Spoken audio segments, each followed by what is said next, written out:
Okay, I think we're going to make a start to introductions. We are at 2 o'clock.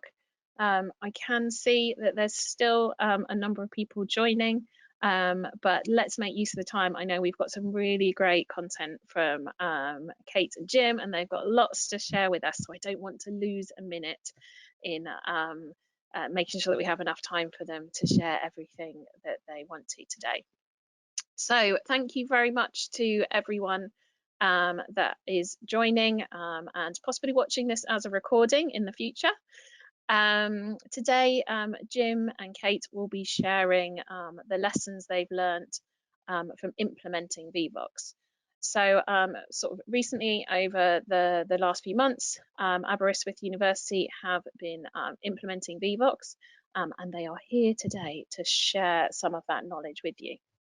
So very early on, thank you already to Kate and Jim for being here and sharing with us. So as mentioned to some of you already, we will be using the Vevox app as always, so you can join that at vevox.app and type in the 9-digit code. So that's 108-661-808. But I'm sure you are all quite aware of how to join. So I'll leave that there up on screen just for a minute while you're all joining. So we will be sharing the code again, so don't worry, but if you can join that now, that would be fabulous. So just to give a little introduction of Kate and Jim. So Kate is the manager of the Learning and Teaching Enhancement team at Aberystwyth. And she's been a learning technologist for 18 years, so lots and lots of experience there. And Kate has a strong interest in online assessment as well as change management and project implementation. Now, Kate is a SFHEA. Now, Kate, tell me what that stands for, or is that catching you out? Senior Fellow of the Higher Education Academy, Advanced HE. So some people will know what sure. that is. Yeah. And she's known for a good cup of tea, so love that, especially in this weather, a little bit chilly at the moment. And Jim, so Jim joined the Learning Technology Enhancement Unit at Aberystwyth in 2018, and he is responsible for designing, running the unit's technology enhanced learning CPD sessions, as well as organising the university's annual learning and teaching conference that I believe we are hoping to be part of as well. So looking forward to that. So yes, thank you very much. So that's a little bit about Kate and Jim, who you will be hearing much more from very shortly. So do please share any questions as we go along on the Vevox app. The code is there again for you. So if you haven't joined already, please do join the Vevox interaction, and you can pose questions to myself, Kate, or Jim, and we will be answering them towards the end. So I am going to hand control over to Jim, who will then share all of their lovely experiences with you. So there we go, Jim. Hopefully you have the controls now. Yeah, I've got controls. Can you see those slides okay? That working okay? Yeah, all looks great to me, Jim. Cool. Okay, well, thank you very much for inviting us. As Amy said, my name's Kate Wright, and I'll let Jim introduce himself. Hi everyone, I'm Jim Woolley. Great to be with you this afternoon. So as Amy said, we work in the Learning and Teaching Enhancement Unit at Aberystwyth University. So the unit covers academic staff development as well as supporting learning technologies. And we support Vevox along with other learning technologies. So we're going to spend some time this afternoon talking about our journey with Vevox, a little bit about how we came to be customers and what we've done since we started using the software. But before we do that, just to get an idea of where you are on your journey with Vevox, we're just going to run a very quick poll.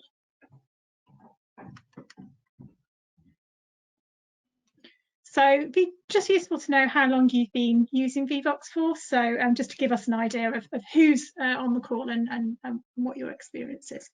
So good to see we've got some people who are completely new, because hopefully some of our experience will be helpful. Okay, so a real mix of people, which is really good to see. We'll have some polls throughout the session. So, oh, that's great. Thanks, everybody. Are we nearly there, Jim? Do you think? Yeah. Yeah, I think we're nearly there. Thanks for filling that out. Just go back to the. Thanks for that. That gives us a really good idea of people's experience. So, as you can see from the picture, Aberystwyth is on the coast. It's on the West Wales coast. We've got about 6,000 students and about 2,300 staff. We cover a wide range of subjects at the university, including sciences, social sciences, and the arts. And we have a particular expertise in international politics, agriculture, librarianship, and you won't be surprised to learn Welsh. You've probably seen the university featured in episodes of The Crown, and Aberystwyth and the area featured in the crime drama Hinterland. We're a TEF Gold institution and we have a strong research base. So in terms of using Vevox, we've used it since March 2021 after a procurement exercise, and at the moment we've got about 127 staff using Vevox, and they've run about 300 polls between them. Just to give you a little bit of background to our history with polling, a long time ago we had a clicker-based system. Some of you will remember these. They look a little bit like television remotes that people use to take part in polls in classrooms. Initially, it was very popular, but gradually staff stopped using it. The equipment was hard to transport, so it came in big bags with heavy clickers in it. And anybody who's been to Aberystwyth will know it's quite a hilly campus. So carrying bags of clickers up and down to the library was a little bit hard. As part of that, we did have a virtual polling system, but it was really limited in terms of licenses, and staff still had to book to use the virtual polling system, which made it quite difficult. Eventually, we weren't able to offer a campus-based polling solution, partly because of the difficulty of scheduling it, and partly because the equipment really outweighed the value of the solution. But polling really didn't go away. We introduced a new learning and teaching strategy in 2018, which had active learning at its core, and staff really started to pick up the use of polling, but using their own choice and often free versions of polling software. But that had its own problems. Our students had no continuity of experience.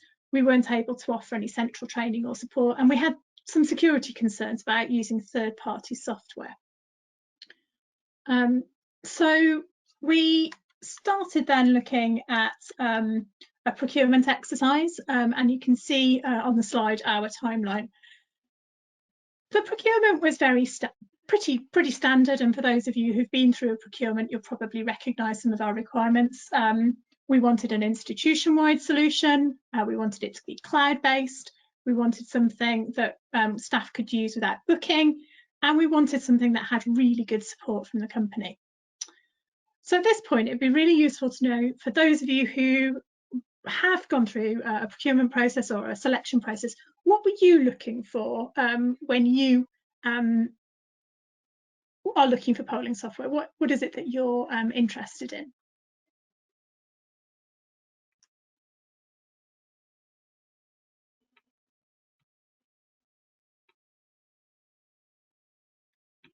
Yeah, easy to use, I think, was was something that we were looking at. Simplicity, yeah. Yeah, lots of this is speaking to what we were looking for, wasn't it, Jim?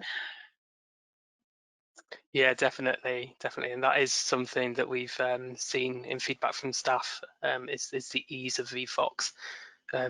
We really wanted something nice and clean and easy and quick to build and deploy, kind of on the fly. Definitely, there's some things I really like. They're friendly and fun. I really like that. Yeah, that's a nice one. Well, we've still got a few people contributing, so I think we'll let this run for a few more seconds. Yeah, there's definitely those big words that are coming out, the sort of things that that we were looking for when we were selecting our software. And yeah, integration into PowerPoint, definitely, and security, reliability, definitely. Definitely speaking to a lot of the things that we were looking for.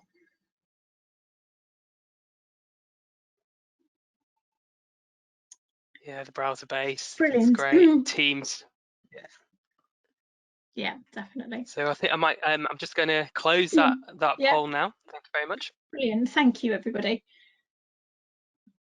But it's really interesting because we had one requirement that I don't think anybody's put on that poll, which was Welsh. So as I've said, we're an institution based in Wales, and we have a statutory requirement to provide services in Welsh. So we really wanted a system that we could use in Welsh.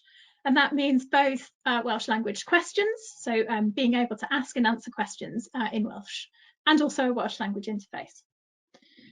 Now, entering Welsh language questions into Vevox is absolutely fine, including the diacritics, the accented characters that are used in Welsh. Some of them aren't terribly common, but those are going fine, so that's great. But the biggest area that we've worked with colleagues in Vevox is to put in place a bilingual login screen.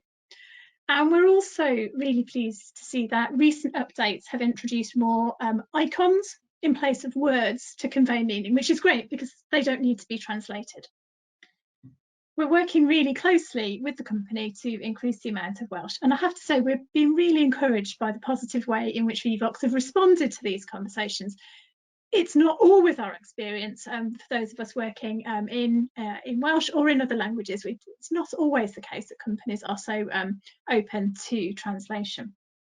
So that's a little bit about our background, and I'm going to hand over to Jim now, who's going to cover some case studies of some of our early adopters and what they've been doing with Vevox. So over to you, Jim.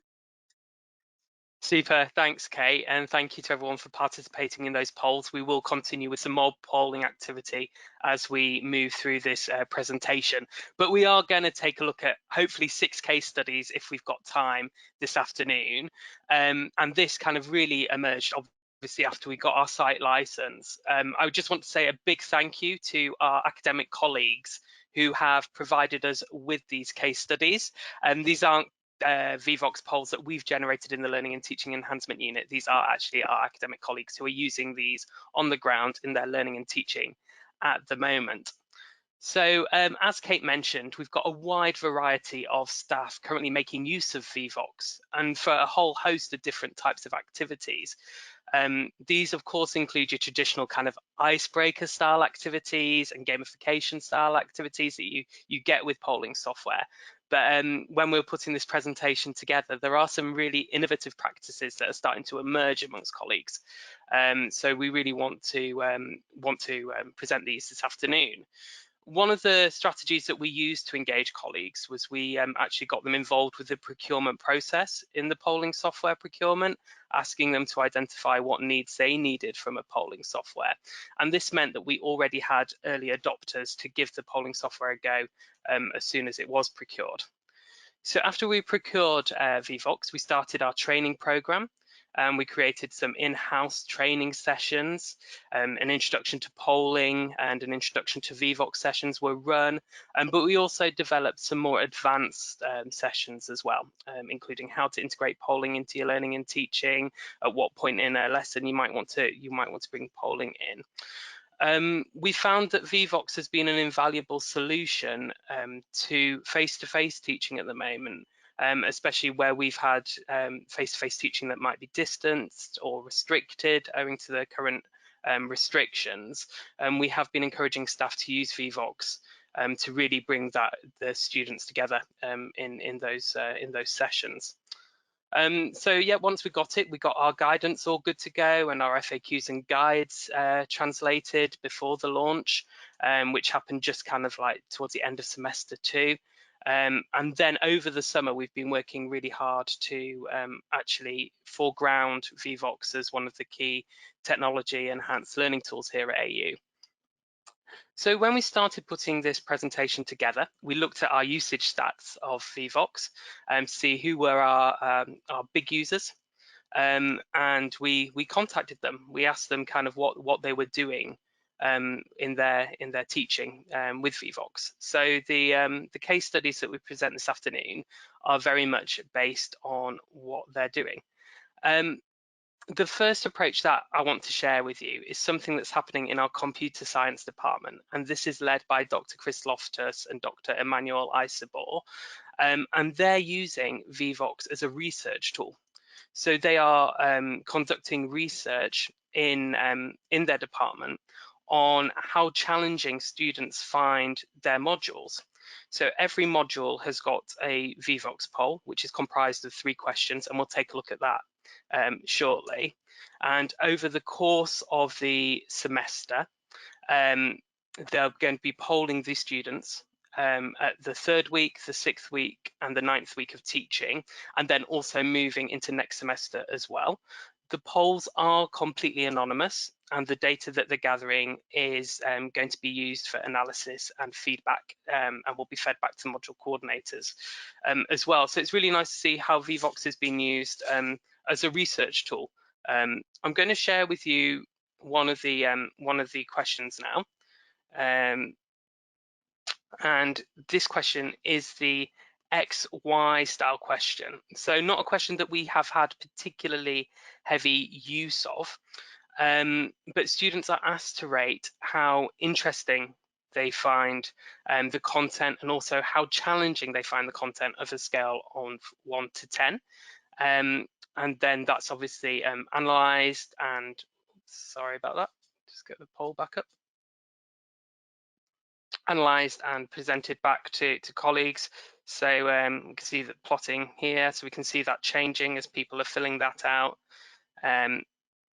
One enhancement that we have requested is the export feature for the PNG image with XY. That does just show the average that you're seeing at the moment. We have asked for a development around the export to be able to show kind of every student's response, kind of in a nice XY style plot. But obviously at the moment we can retrieve that from the Excel spreadsheet that's produced. So a really nice kind of really nice activity to be done with module evaluation. So that's the first question the students are asked. And then the second question that the students are asked is what things make that module too challenging. So if they're feeling the module's too challenging, they can identify what they consider to be too challenging about that module. And it's just your usual text style question there. And then it'll come as no surprise. Hard sums, yeah, and content length. That's great. So yeah, your students can identify what they find challenging on that module, and it'll come as no surprise that the next question that they're asked, I'm just going to close that, is what things, if any, make the module insufficiently challenging. So if they're finding it too easy, what is too easy about that module?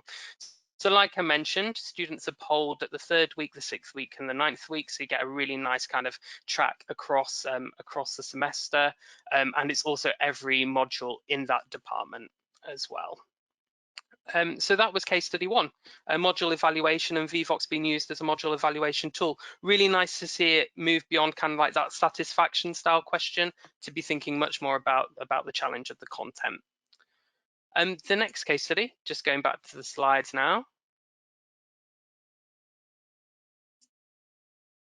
The next case study that I want to share with you is from Dr. Mari Gorman, who's a physicist, but Mari also lectures in our graduate school as well.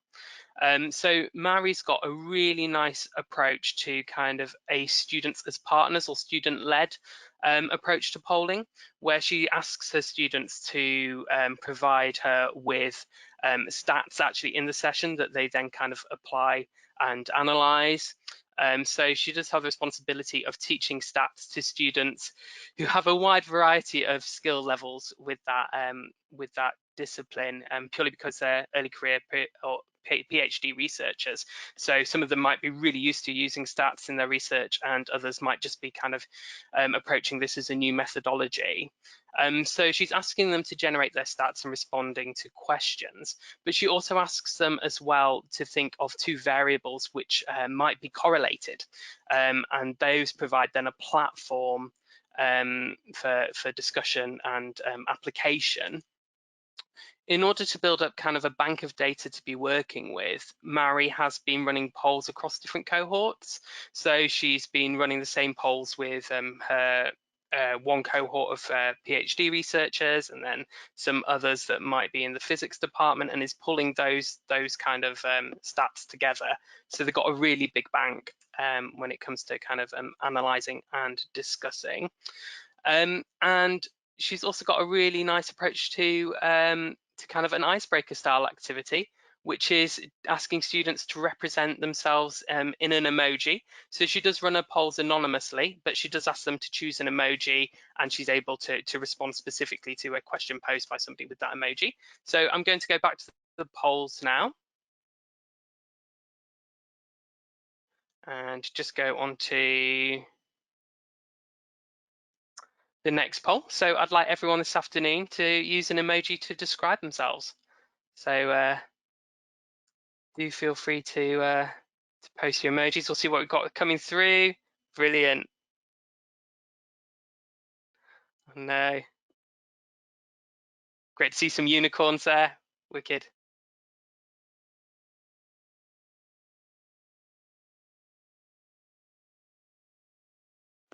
Yeah, so a really nice way to just kind of like build into a session, introduce a session, a nice icebreaker. Of course, it could be applied to how somebody feels about a topic or a subject as well. Great, got some more coming in there. Cool. So I'm going to close that poll now. Thank you very much. And just head back to my slide deck. So the third case study is from Dr. Megan Talbot, who's in law and criminology.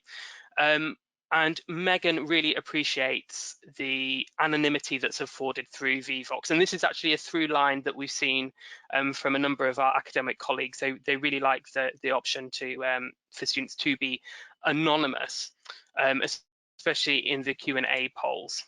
So Megan, she teaches sensitive and triggering subjects as part of her curriculum, and she uses the Q&A feature to give students the opportunity to be able to post any questions or concerns they might have about a topic. She's also as well found that the tool is really great at building student confidence. So for students that might feel a little bit apprehensive about responding in class or asking a question in class or posting a question on Teams, she's found that really great at building that confidence. One activity that she has done is she's asked students to list the sources where they get a certain piece of information, and has then used that to expand on. So great for generating those kinds of that kind of bank of information to be able to respond in class. And building on that, we've also got Dr. Michael Toomey in international politics, and he's been using Vevox since the end of semester 2. So he was one of our early adopters. And initially, he was using it for your more traditional style polling activities, such as gauging agreement with certain points or statements and giving feedback on sessions. But as he's moved into this semester, he's also started to look at ways that it might be used to provide students with peer feedback and peer assessment. And I thought that was quite a nice way to be able to offer students feedback after perhaps a presentation, or kind of a class contribution or an assess seminar, as they do in international politics here. So it'd be nice to see peer assessment and peer feedback being built on, but obviously with those kinds of activities, making sure students are aware of what's acceptable feedback and constructive feedback, and approaching it in kind of a more controlled way than just giving students the opportunity to just respond generally. He's also started using the word cloud feature to build word associations with certain international politic kind of language, and that's quite nice to think about, kind of building word associations too, and generating that material. And then moving on, I'm quite pleased to include something that's an asynchronous activity. So this is Dr. Victoria Wright, who's in psychology. She's a lecturer in psychology. And like Megan, Victoria really likes the anonymity afforded by Vevox. So we do have a number of distance learning programs here at AU, and we've got a number of asynchronous learners, and obviously this increased as well through the pandemic. More people were doing more interactive exercises in their own time, and so we really like the way that Victoria's created set up a Q&A in Vevox, has copied that link and pasted that into her Blackboard site on the VLE, and from there students are able to ask anonymous questions at any time. But it'd be nice to see kind of like some more activities developing in this area where we start building polling into those asynchronous activities as well. If you were interested in doing a Q&A kind of anonymously through Blackboard, you might want to consider whether you turn moderation on or off, and also, you know, whether you want to give students the opportunity to upvote and see each other's responses. And then our final case study, it will come as no surprise that we've also got our own. So here in the Learning and Teaching Enhancement unit, we really liked how integrated Vevox is with Teams, and that's how we've been delivering our training since the pandemic started. One thing that we've used Vevox for is to gauge staff confidence before they start a session, how comfortable they are with either the technology or a particular learning topic that we might be covering in that session. So we asked those questions at the beginning of the session.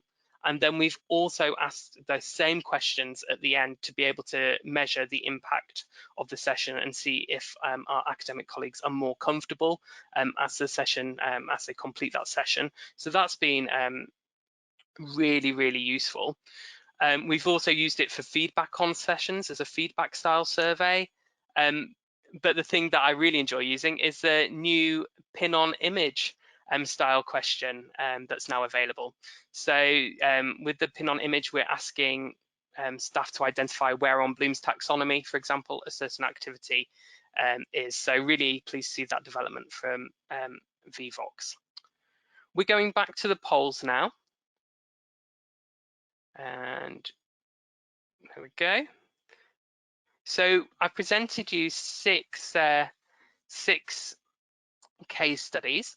I'd be really interested to hear if there was any that caught your attention, or any that you would think about maybe embedding in your institution. So yep, the module evaluation, it's great. Stats generation, yeah, that student buy-in.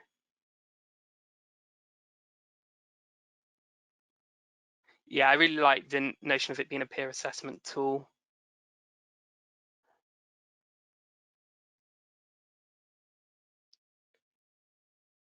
So let a few more people kind of respond to that. We've got going to have a draw, I think, with some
Thank you very much, both of you. That was yeah, really interesting.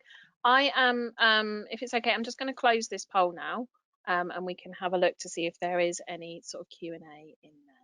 So if you do have any questions for Kate or Jim or myself, then please do submit them. Hopefully you can see them up on the screen now, and we'll take a look at the questions.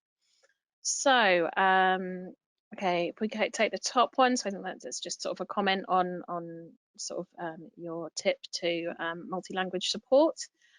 So I will give you, I'll probably get not shot for this, I shouldn't say that, but sharing something before time. But I can tell you that is something we have in the plannings for next year for further multi-language support of the whole application, app and dashboard. So watch this space. No promises for when that is, but it's definitely on the list.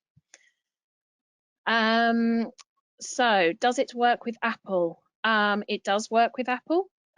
So you can use Present View with Apple as a presenter. Obviously, as a participant, you can use Vevox on any device, either through the native app or the web interface. The integration with PowerPoint doesn't currently work with Apple. That is something that we're working on for next year as well. So again, watch this space. But yes, we have a large number of users that use us with Mac, if that's what you mean from sort of a presenting point of view. I don't know if you guys have any sort of comment. It's something we get asked quite a lot. So definitely something that's a priority for us. So here we go. This could be, so I'm doing an end of year module survey. How can I make sure the same student cannot submit more than once? Is that something that you guys have come across? I have got an answer to that, but I don't want to sort of, you know, make my voice too heard. Is that something you guys sort of have found a problem that you know of? Not that we're aware of, and they are done in the live sessions. And obviously, you know, once they respond, I think they've got the option to wipe it and then resubmit. I don't think they can. Yeah. But Amy, if you've got the answer to that. Yes, so I guess so the way that they're doing it at Aberystwyth is they're using the polling. So I guess to try and encourage the students to give their responses before they walk out the room and forget that they're there, they're doing it through the live polling, which means that you can only submit one response. If you're, I mean, you could join from another device, but I guess they don't have that many devices. If you're joining from so like if you're opening up multiple web browsers within the same device, then you wouldn't be able to submit multiple responses, but you could submit from, say, a phone and a laptop. But we don't get reports really of people doing that. I don't think it's more effort for them to do it, so they don't tend to do it. But if sort of you particularly do need to be quite secure about what you're collecting, then we do have a participant SSO feature. So where students have to log in with SSO, that would be you'd have to be on an institutional account, and your admins on that account would have had to set that up with IT. So it's very simple to implement for IT, but you would have to have that in place, isn't it, at an institutional level for you as sort of a user, as a lecturer, to be able to utilize that feature. So you can make it sort of more secure if you like. Does it integrate with Microsoft Teams? Now, Jim, I know that you were talking about using that, so I'll let you answer that question.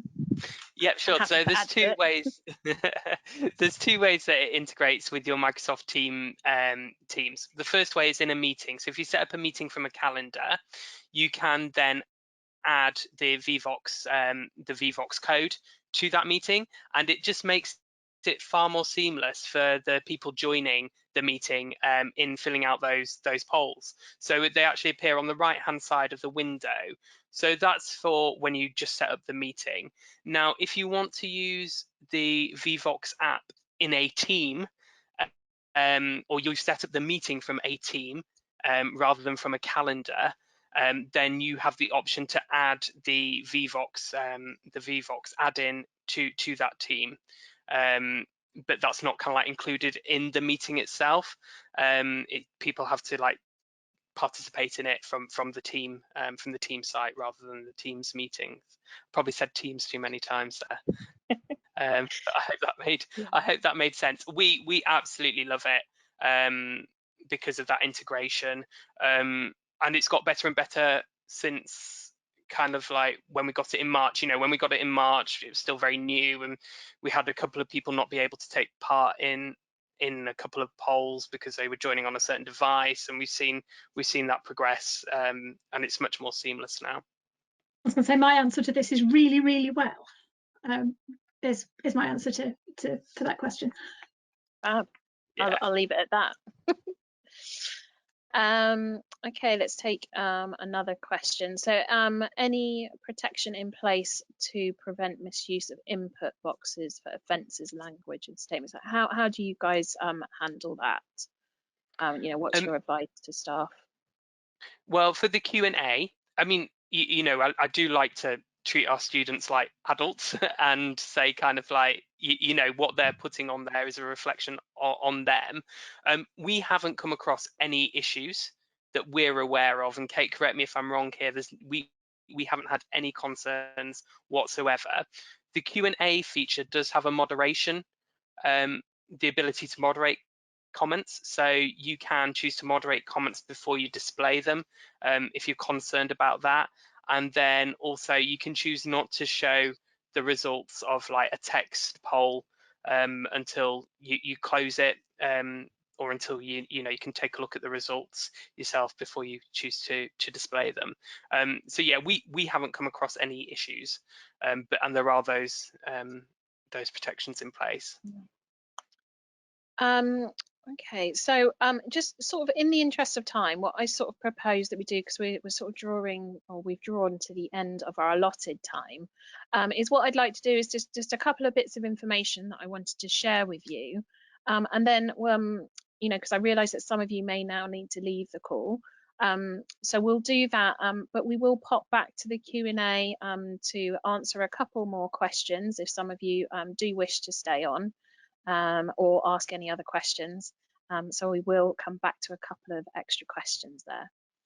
So just a bit of information from myself, and actually Kate spoke to this earlier, so thank you very much for lining me up nicely. But we are planning on doing another webinar series. So we've had a really great response to this current sort of autumn webinar series, and we would like to do one again, you know, sort of through the spring. So if you do have any Vevox success stories, we still have some slots available, and we would love to hear about it. If you fancy coming on just yourself, or a couple of people coming on and talking about how you're using Vevox, or maybe you're doing a piece of research and you'd like to share some of that, then please do get in touch with us at education@vevox.com. Even if you don't want to share it in a webinar, contact us. We want to know. We want to hear about it. So thank you. A great way to sort of keep in contact, you know, particularly for these upcoming webinars that we're going to be running, is joining our newsletter. So you can do that by going to our website, scrolling to the bottom, and then there's a little subscribe form at the bottom of our website page. So I recommend doing that. Also, you can find all of our sort of videos and updates. This video of this webinar will be updated onto our YouTube channel. Lots of stuff there, so do subscribe to us. You can sort of follow us there as well. And finally, I just wanted to say a massive thank you to all of our presenters within this series, so to Kate, to Jim, to Rob and to Tom, but also I wanted to say thank you to you. Thank you for attending, for engaging, asking all your wonderful questions. We love running these education webinars. If you do have feedback, send it to education. If there's something in particular that you want to see more of or less of, then you know, we really want to hear. We want to improve your experience. And yes, that was it from me. So thank you very much. If any of you have to leave, please do. Otherwise, we will just go through a couple more questions. Amy, do you mind if I take the question? Do you mind if I take the question about staff training? Because we didn't talk about that. There was one sort of near the bottom about staff training, but I think it would be quite useful We took a slightly different tack to what we've normally done with staff training. So in the past, we've done a lot of in-house training. So we would do the training ourselves. But actually, for the first time with an external company, we used staff from Vevox to deliver the initial training. And they came in and trained our staff on sort of getting started. And actually, it's worked really well. And staff in the team have been able to focus on more dedicated training. So Jim's been doing some kind of what's the next step, more kind of enhanced training. So actually that's worked really well for us. And for us, it was a bit of a kind of step into the unknown. We've always taken control of all our training, but actually it's worked really well. I don't know whether you want to say anything about that, Jim. Yeah, just found that, just to echo what Kate said, really, I've got nothing to add other than it did allow us to focus more time on the more enhanced aspects and getting those kind of like sessions up and running. The one thing that we had to factor in as well was making sure that our guidance was available bilingually. So you know, that's unique to our institution, or if anybody was in a multilingual institution, that's something to bear in mind there. But the training sessions that were run by Vevox, I think we ran 3, didn't we? Kind of like in quite quick succession ahead of the semester 1. We did some of the initial kind of basics training when we first procured it, just like the PowerPoint add-in, how to do that, the odd introduction. But yeah, it worked really well for us to have Vevox do the training really well. Yeah, definitely. And something past getting started training, if you're an institution that works with us, we do offer other types of training. So lunch and learns, brunch and learns, or if you want something more focused on, you know, how to use the Q&A, how to use the PowerPoint add-in, then those are the sorts of sessions that we can run at appropriate times. Okay, let's go back up to the top of the board. Unless, you know, if you guys spot any particular questions that you sort of want to have a look at, then please do shout out. Can you save the results? What about the analytics? Yeah, you want to take that, Jim? I can talk on this. Yeah, I can talk on this. This is, if we go back to that comp sci kind of module evaluation case study, yeah, you can export all the results into a really nice Excel spreadsheet. I think it tells you how many people have responded. A couple of enhancement requests that I mentioned there that we've requested.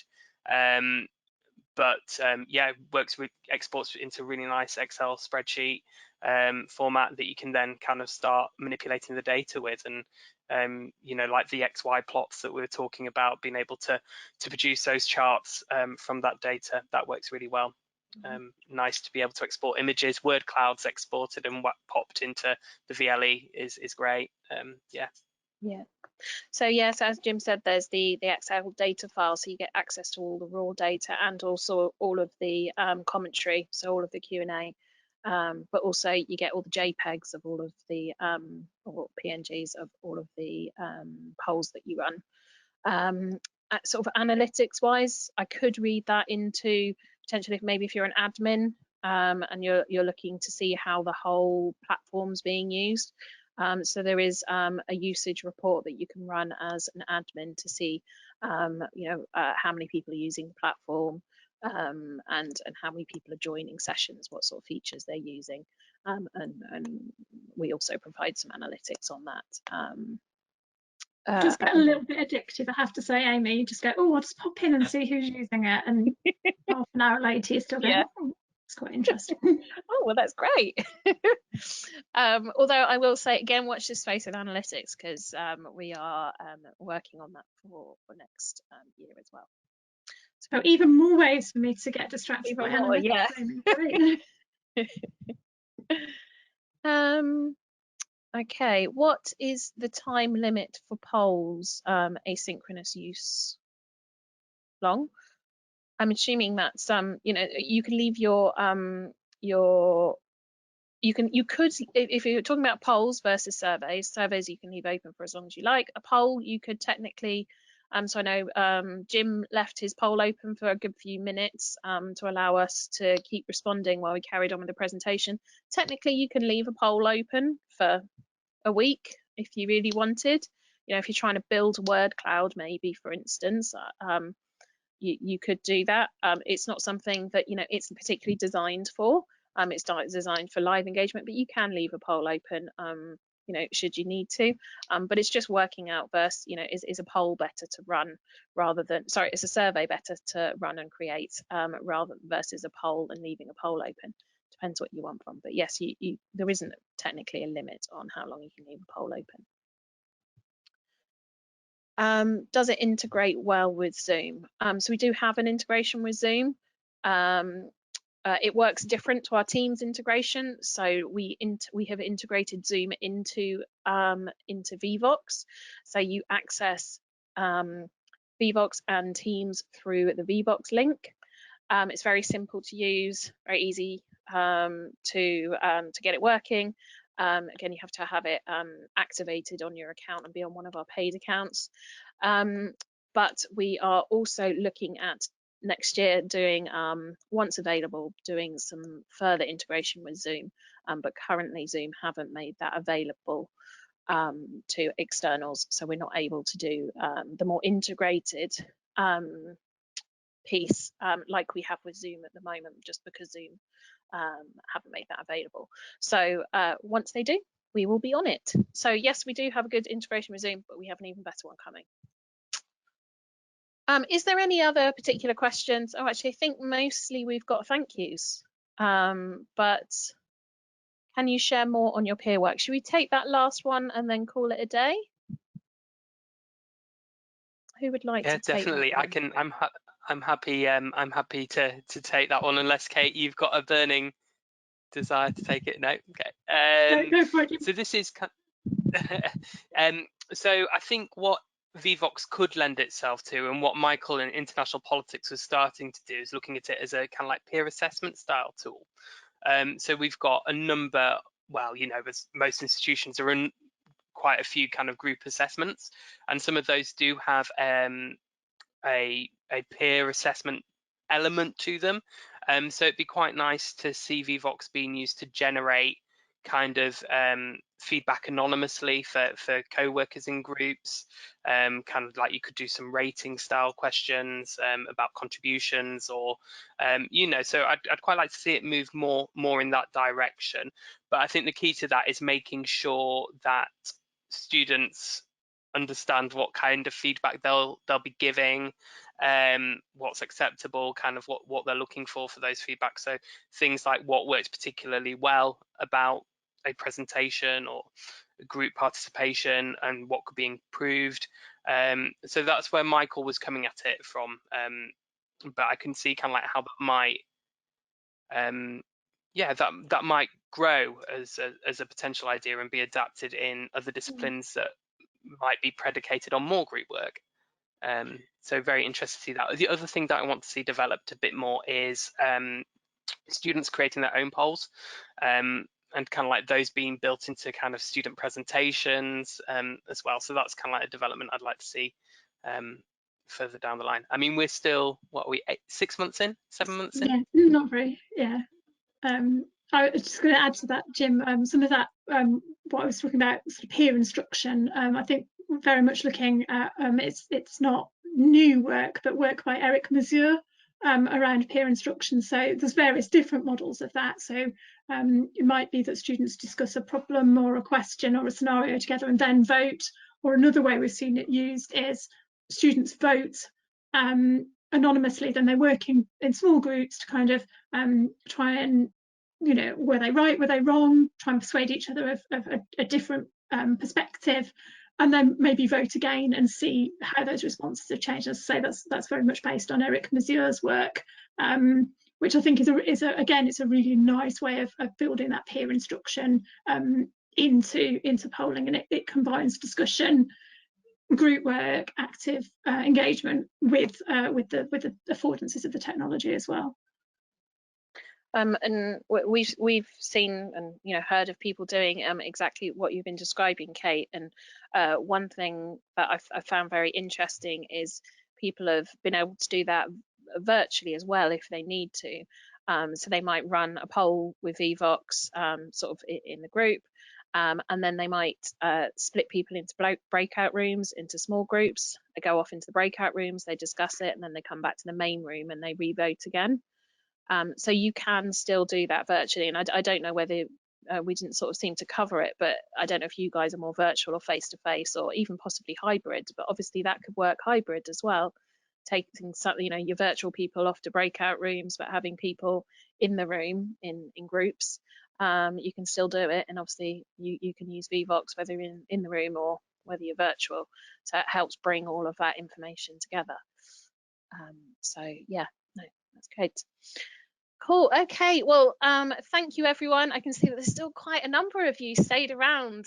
So I'm really, really pleased. You obviously really want to hear all that Jim and Kate have learned. So yes, from us, thank you very much again for attending, and thank you very much to Jim and Kate for sharing today. We really appreciate it. So until next time, and hopefully some of you that are out there will be joining us next time, and maybe being presenters.